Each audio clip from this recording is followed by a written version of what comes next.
Yo, what's up? Do you play extended range guitar and you want the most brutal, crushing tones that you can ever have so that you can absolutely slam your mixes and crush the people in the front row? Well, I'm going to show you how to get the ultimate Djentical tone right now.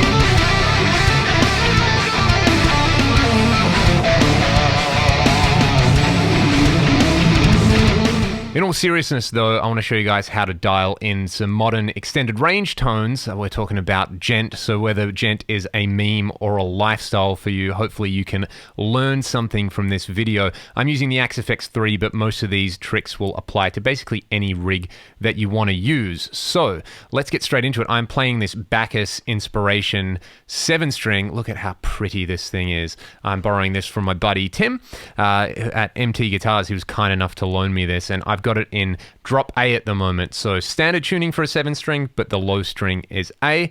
If you're using an 8-string guitar, you might tune that as low as F sharp or E. So all the kind of broski stuff aside about all this kind of stuff, essentially, if you want to dial in these kind of tones, it boils down to a few things. One of them is nailing the pre-EQ and the post-gain EQ. That's the really powerful thing there.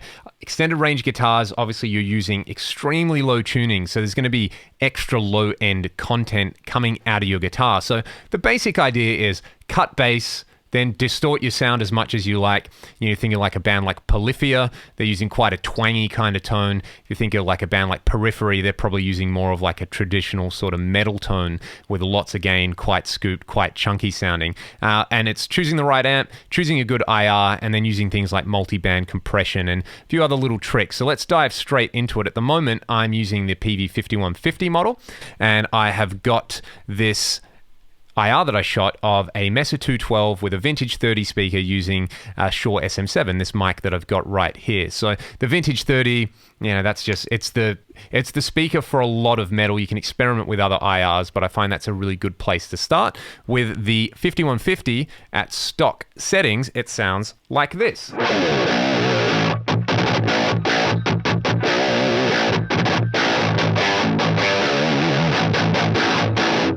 And the really important thing to any of these tones is to make that Meshuggah face.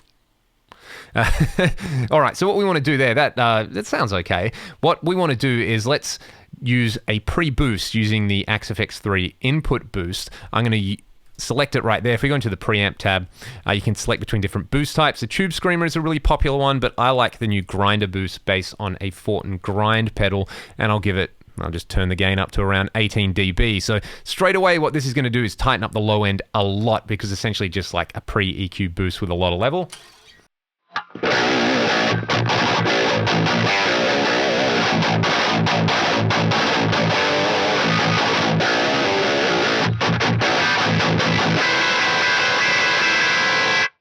That sounds pretty cool. Another really good trick as well is I'm on the bridge pickup at the moment. Sort of a lot of modern Djent tones are using the middle position with two humbuckers. So this is what this sounds like in the middle position. It's really cool.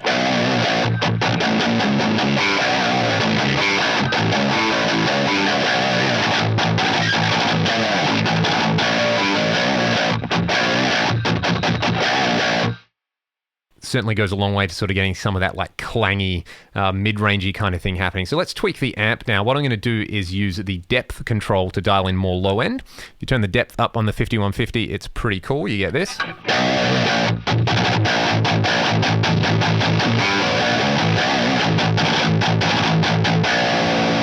And you can kind of fine-tune that to taste. Another thing is to turn the master volume control down and compensate with the level control. This is basically just going to mean there's less power amp influence, meaning there's less sag, and overall the tone's a bit tighter.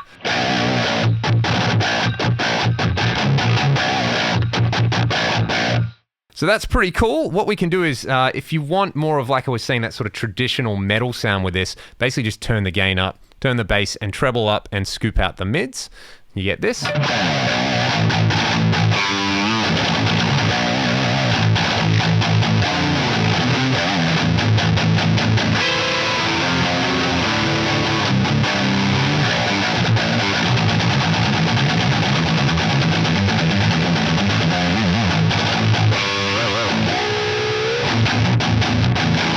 And that gets you pretty close straight away. You can sort of fine-tune the bass and things like that. You can also use the cut switch in the XFX3 to basically, I think that's like a 120 hertz low-pass filter.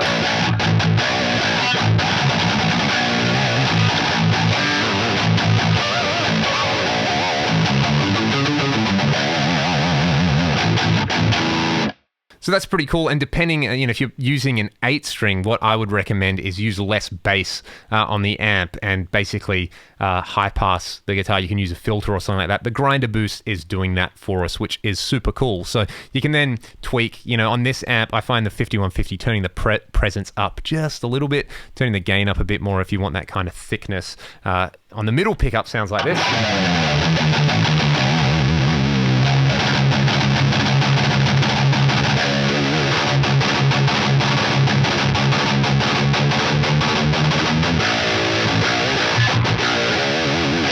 So that's pretty cool. It's really nice and tight. It's pretty articulate and well defined, and you can sort of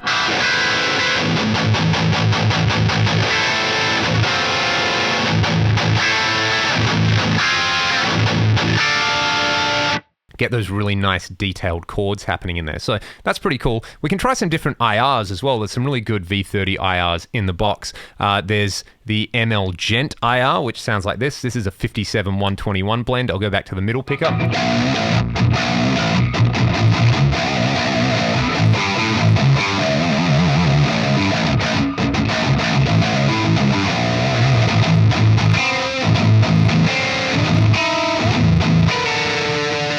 I really don't know how to play this style of music. I apologize if you guys are like, oh my God, this guy sucks. Anyway, so that's the Djent IR. That one's sort of a little bit more mid-forward and it's got a lot more low end. This is the York Audio Recto V30, which is probably my favorite IR in the box. It sounds really good for this.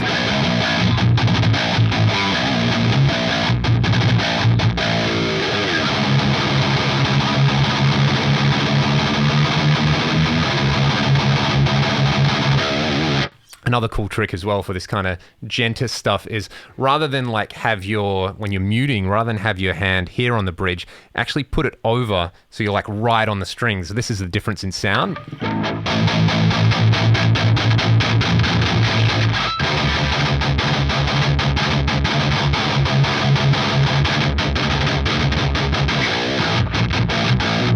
And that's, probably not as sort of bright and cutting as you would hear on any of these sort of modern records. You can always increase the treble or the presence there. If I go back to the SM7 though,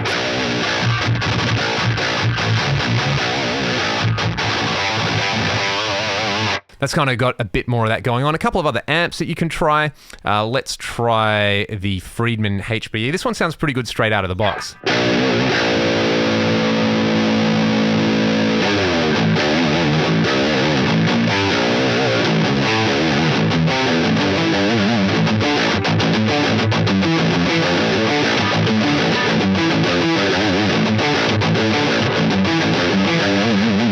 All you might want to do is turn the bass up on that one. And, if you want more of that kind of twangy thing, you can turn the input drive down. Presence, treble, why not move them up a bit? Turn the mids up on this one, and this is really cool for us. There's always more mid-range in these kind of tones than you realize. The little track before, I had the mids absolutely pumped on the 5150, and I thought it sounded pretty cool.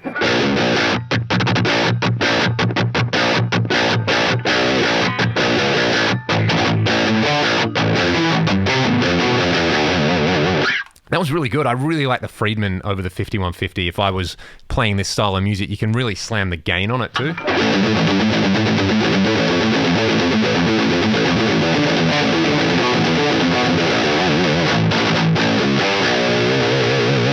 So the Friedmann's a winner. A really cool one in the XFX3 is the Brutals model. This one just sounds pretty good straight out of the box.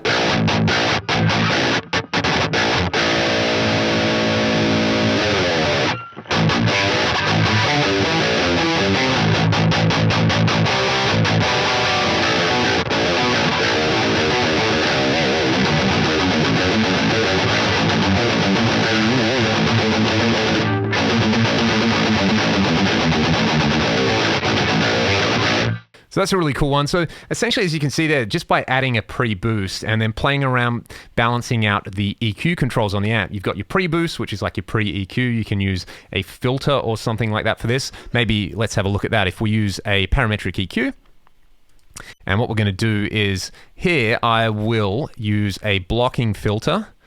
So let's go for that one at about 120-ish. And then what we're going to do is we're going to take about 1K. With a rather wide Q, and we're going to slam that one up. So turn the Q down. Yeah, this is what we want. And then turn the overall level up, and you get a very similar effect to the grind pedal.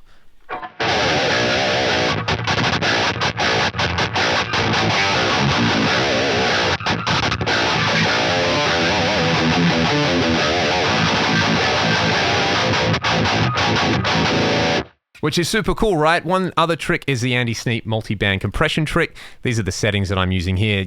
I've got another video about this that you can go and watch, or go and watch the Hardcore Music Studio video about it. It's great. This is what this multi-band does. It's just going to act in that like sort of 250 hertz range that when we do palm mutes, it doesn't get too boomy.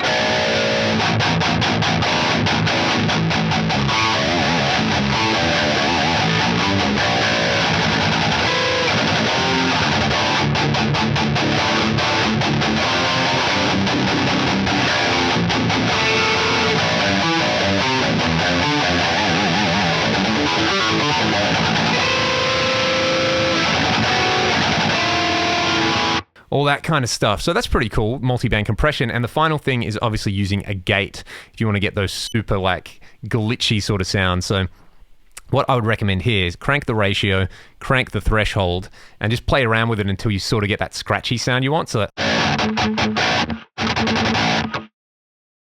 turn the attack down too.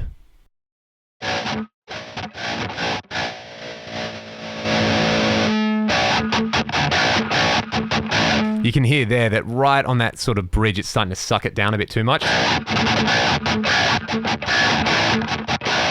You can also tweak the hold time and the release time, generally turn those down. So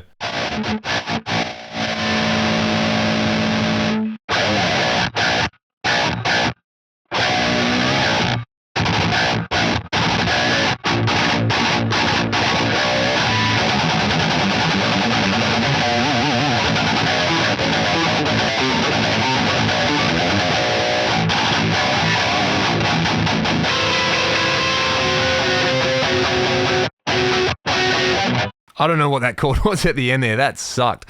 But essentially, that's how I would go about creating a 7 or 8 string metal tone if you're playing djenty stuff. If you know, like a lot of just modern hard rock stuff as well is kind of borrowing from this genre. So the Axe effects gives, you know, this is like what so many people associate the Axe effects with. It's like, it's these kind of tones, and I've never done a video about it because I don't own a 7 or an 8 string. You know, I'm borrowing this 7 string. It's sick as well. It's so nice to play. But yeah, and I also don't listen to a lot of extended range stuff. Like I might listen to a bit of Periphery or a bit of Meshuggah from time to time. So take all of these tips with a grain of salt. See if they work for you in your rig. And yeah, I mean, if you're not into this style of music, maybe it's hopefully it can open your eyes up to some of the possibilities. And yeah, this is like the most cliche Axe Effects video ever, but it was super fun to make. If you guys enjoyed it, please let me know in the comments. I've been having so much fun playing around with these tones. I'll put this preset up online as well for you guys to play around with. So I'll hit save.